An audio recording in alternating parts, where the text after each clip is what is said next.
রুক্মিণী ভগবানের হাত থেকে একটু প্রসাদ সেবা করলেন। সেবা করে যেন অমৃত মনে হলো। আর সঙ্গে সঙ্গে কি করলেন, সমস্ত ঐশ্বর্য, সমস্ত সুখ ভরে দিলেন সুদামাকে। প্রথম মুষ্টিতে গোবিন্দ কি করলেন না, সুদামা যেখানে থাকতেন সেটা একটা মহল বানিয়ে দিলেন বিশ্বকর্মাকে দিয়ে, বিরাট অট্টালিকা। আর দ্বিতীয় মুষ্টি রুক্মিণী সেবা করে কি করলেন, সেই মহলে যত সুখের বিষয় বৈভব সব তিনি লক্ষিত, লক্ষ্মীর সকল বস্তু তিনি ভরে দিলেন সেই মহলের মধ্যে।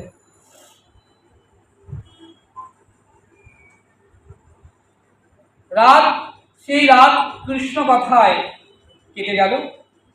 পরের দিন প্রভাতে সুদামাজি উঠেছেন, অতি প্রত্যুষে স্নানান্বিত করে কি করলেন না,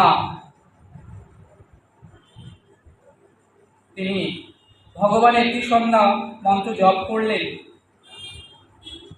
গোবিন্দ বাল্যভোগ লাগিয়ে সুদামাজিকে দিলেন, উত্তম ব্যঞ্জন রন্ধন করে খাওয়ালেন। সুদামাজি বললেন, কানাই এবার আমায় যেতে হবে, এবার আমায় বিদায় দাও ভাই। কেন না, আমি যবে থেকে এসেছি দ্বারকাপুরীতে তবে থেকে এখন অবধি সুশীলা যে অনাহারে রয়েছে, কিছু সেবা নেয়নি, আমাকে যেতে হবে। কিন্তু ভাই কানাই একটি কথা বলি, আমি তো এলাম দ্বারকাপুরীতে, তুইও একবার আমার কাছে আসিস। বন্ধু যদি বন্ধুর কাছে আসে তাহলে বন্ধুর কর্তব্য বিনিময় তাকেও যেতে হয় তার দুয়ারে, তাহলেই তো বন্ধুত্ব সম্পর্কটা টিকে থাকে। একজন আরেকজনের কাছে যাবে, আরেকজন আরেকজনের সঙ্গে দেখা করবে, তাদের মধ্যে কথা হবে, ভাব বিনিময় হবে, তাহলেই তো বন্ধুত্ব সম্পর্ক কত ভালো থাকবে।